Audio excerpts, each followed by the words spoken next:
मनुष्य भी खारिज किया जा सकता है। यहाँ तक हम पहुँचे हैं। इसकी आज की तक जरूरत है अधिक से अधिक स्थापना में बदल आवे।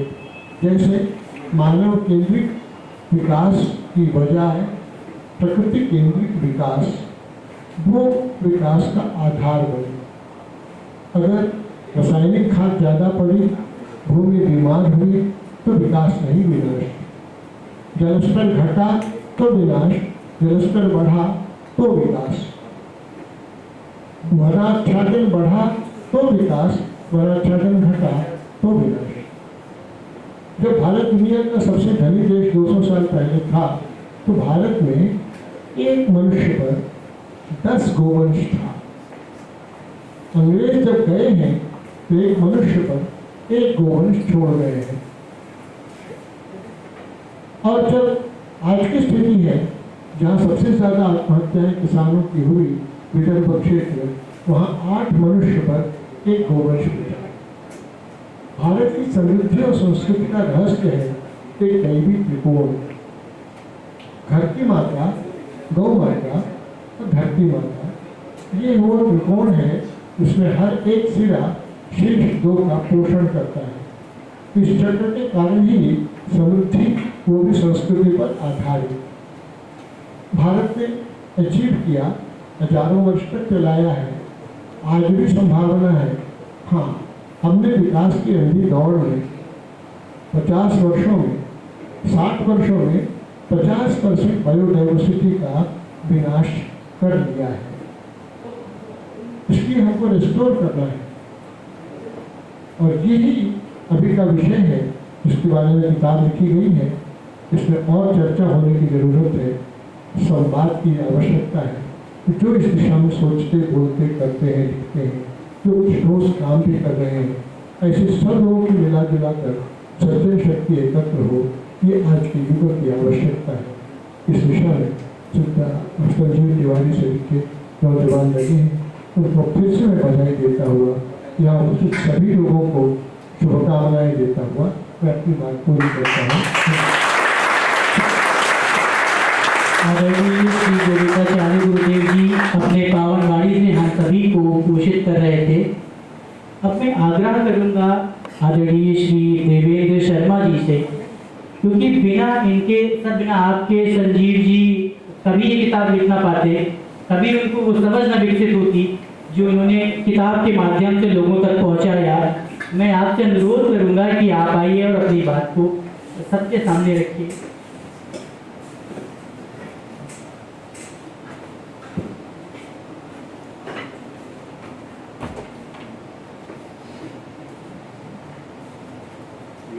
देव के चरणों में प्रणाम करते हुए आप सभी के भी गुरुजनों को, गुरुवृंदों को मैं सादर विनम्र प्रणाम करता हूँ।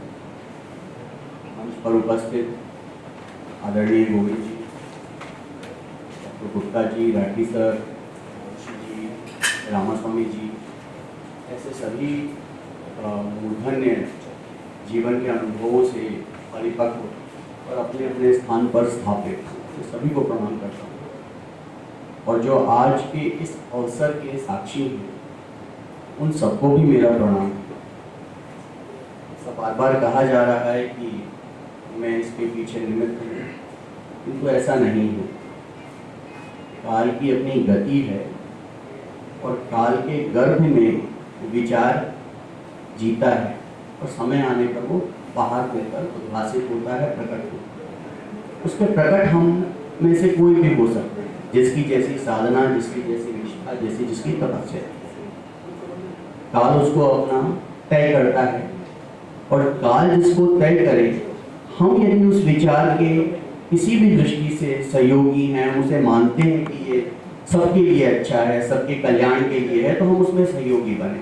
जैसी हमारी स्थिति है, जैसा हमारा सामर्थ्य है, तो हम सहयोगी बने। जैसे घर में हमारी माता बहनें, ऐसे जब वो कुल की परंपरा को चलाने के लिए शिशु को अपने गर्भ में धारण करती हैं, तो हम सब उनकी एक सामान्य रूप से हम उनकी चिंता करते हैं, उनका ध्यान रखते हैं। ऐसे ही विचारों का जो लोग संवाहक हैं उन विचारों के, उनकी भी हमें चिंता जितना भी हमारा सामर्थ्य है हम करना चाहिए। हम लोग बहुत ही परंपरा वाली परिवार से आते हैं।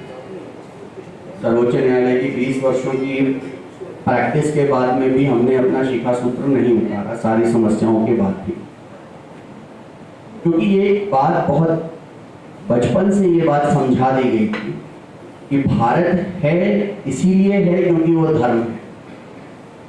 धर्मविहीन भारत की कोई कल्पना नहीं है।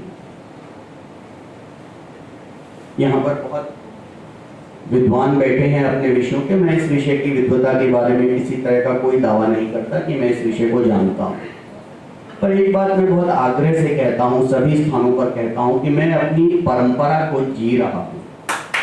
उस परंपरा को जी रहा हूँ जो शास्त्रोचित है, जो उन ऋषियों ने, मनीषियों ने, जिन्होंने उस सत्य का साक्षात्कार किया और संपूर्ण सृष्टि के लिए जो बताया। बार बार जब विकास के ढांचे को लेकर चर्चा होगी, ये चर्चा नई नहीं है। जब भी एक, जैसा गोविंद जी भाई साहब ने बताया, हम इनको पढ़ते आ रहे हैं पिछले 25-30 वर्षों से। जब जब एक राष्ट्र दूसरे राष्ट्र के ऊपर आक्रमण करता है, और वो आक्रमण किसी भी दृष्टि से हो सकता है, सांस्कृतिक भी हो सकता है, वो अपने देश की दृष्टि से भी हो सकता है, किसी भी ढंग से हो सकता है, तो जब हम उसके प्रतिकार का भाव करते हैं तो हमारे उस प्रतिकार के भाव का आश्रय क्या है? मेरी दृष्टि से ये बड़ा महत्वपूर्ण पक्ष है। ऐसा नहीं है कि पश्चिम के अंदर विकास के इस ढांचे पर चर्चा नहीं है, बहुत चर्चा है। गोविंद जी भाई साहब ने अभी कई नाम गिनाए, चर्चा है वहाँ। ऐसा नहीं है कि पश्चिम के अंदर जब ये सब चीज़ें चल रही थी तो उसके बारे में मतांतर नहीं थे। हम सब जानते हैं कि जब 1835-40 के आसपास पेटेंट जब शुरू हुए यूरोप के अंदर, और उस पेटेंट से जो एकाधिकार आया, ईस्ट इंडिया कंपनी भारत में आती है तो वो एकाधिकार का चार्टर लेके आती है। तो उस एकाधिकार के विरोध में जब 1776-77 के अंदर Adam Smith wealth of nation लिखते हैं, तो उस वेल्थ ऑफ नेशन के अंदर वो उस एकाधिकारवाद को चुनौती देते हैं और लेजर फेयर की बात करते हैं कि सबको मिलना चाहिए हिस्सा। तो वो सब है कौन और किसका हिस्सा मिलना चाहिए? तो वो सब उनके अतिरिक्त हैं, वो सब उनके अतिरिक्त हैं, और हिस्सा किसमें मिलना चाहिए? लूट में हिस्सा मिलना चाहिए। एडम स्मिथ बड़े विचारक माने जाते हैं, और ये चलती रही है ये श्रृंखला, क्योंकि पश्चिम का अपना तरीका है चिंतन। वो जिस द्वंद के साथ में निकल कर आता है, तो हमारे जैसे लोग जब हम अपने बड़े हो रहे, 11वीं में थे तो नई आर्थिक नीति आई, तो हम लोग उस पीढ़ी में भी हैं, पीढ़ी के लोग भी हैं जिन्होंने की आर्थिक नीति से पहले का भारत देखा और आर्थिक नीतियों के बाद में जो भारत बन रहा है उसको देखा। तो हमारे जैसे लोगों के लिए बड़ा स्वाभाविक प्रश्न था कि ये जो लाया जा रहा है और जो अभी तक थोपा गया, इन सबके बीच में भारत कहाँ? तो वो जो भारत है, तो वो भारत कैसा है? तो निश्चित रूप से वो भारत है जो सनातन परंपरा का भारत है। इसलिए मेरे जैसे लोग कभी भी अपने भारत को समझने के लिए यहाँ के पेड़, यहाँ के नाले, यहाँ की भाषा, यहाँ की बोलियां, यहाँ का खान पान समझने के लिए पश्चिम के जो लोग हैं उनका चिंतन मेरे चिंतन का आश्रय आधार नहीं हो सकता। वो मुझे तथ्य दे सकता है, मुझे तर्क दे सकता है, वो मुझे वहां के अनुभवों को, जो कि मैं संभवतः वहां जाके नहीं जी सकता, उसके लिए वो मुझे एक मंच दे सकते हैं अपनी पुस्तकों के माध्यम से, लेकिन वो मेरे भारत के निर्माण का आधार नहीं हो सकता। ये बात बहुत स्पष्ट है हम लोगों की। और इस प्रस्थान बिंदु से यदि हम चलते हैं तो हमारे आश्रय कहाँ होंगे? हम किस पेड़ की, किस टहनी पर कहाँ जाकर खड़े होते हैं? हम किस गांव के किस चौपाल से हम चलते हैं? क्या भारत में नगर नहीं थे? बहुत बड़े नगर थे, केंद्र थे बहुत। तो क्या भारत का नगरीकरण, क्या पश्चिम का जो अर्बनाइजेशन है उसके मौलिक जो विरोध के बिंदु है वो कहाँ है? ये हमको तय करना पड़ेगा। मैं इस पुस्तक को इस दृष्टि से बहुत महत्वपूर्ण मानता हूं कि ये युवा के उत्साह के साथ में उसकी इस विषय की निष्ठा का परिणाम है। निष्ठा बहुत बड़ी चीज होती है। यदि हम विषय को लेकर, हमारे आग्रहों को लेकर यदि हम उसके साथ में एकत्म रूप में स्थापित हो जाते हैं तो ऐसी पुस्तकें आती हैं। पुस्तक में कितनी बड़ी है, कितनी छोटी है, उसमें कितने सारे रेफरेंसेस दिए हैं, ये मैंने कभी महत्वपूर्ण नहीं माना, क्योंकि विचारों की जो श्रृंखला होती है, उस श्रृंखला का जो सातत्य है, उसकी एक एक कड़ी है, वो महत्वपूर्ण है। विद्वता से अधिक ये महत्वपूर्ण है कि सहज भाव से जो पोषित पल्लवित विचार है वो किस प्रकार से जाएगा।